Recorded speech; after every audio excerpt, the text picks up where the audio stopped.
मी कर्नाटकावरून या ठिकाणी अनेक मंडळी मनोज जरांगे पाटलांना भेटण्यासाठी आलेत आणि दादांची त्यांनी कर्नाटकमध्ये आमंत्रण दादांना दिलेलं आहे।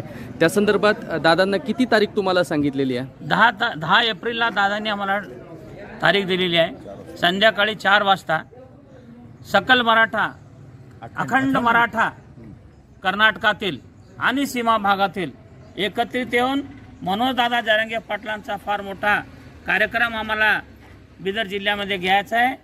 हे दादांचं मनाचं मोठेपण आहे। आम्ही त्यांचे कृतज्ञ आहोत की दादांनी आमच्या सीमा भागातल्या लोकांना टाईम दिलेला आहे।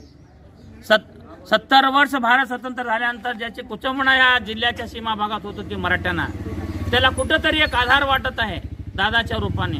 सारा मराठा समाज त्यांच्या प्रतीक्षेत बसणार आहे। लाखोच्या संख्येने लोक तिथे जमणार आहेत। दादाचा आशीर्वाद, दादाची बोली, दादाचं कर्तृत्व आम्हा लोकांना बघण्यासारखं आहे।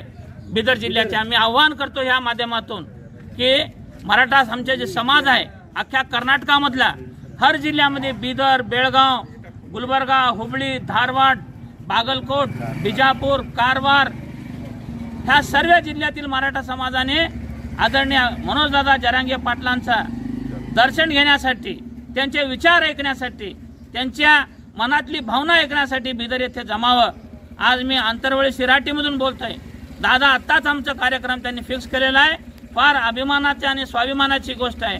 त्याकरता आपल्याला परत एकदा विनंती करून सर्व लोक बिदर येथे 10 तारखेला हजर राहावं ही विनंती आपल्या सर्व ह्या माध्यमातून मी करतोय। जय हिंद, जय भारत। नक्कीच डॉक्टर साहेब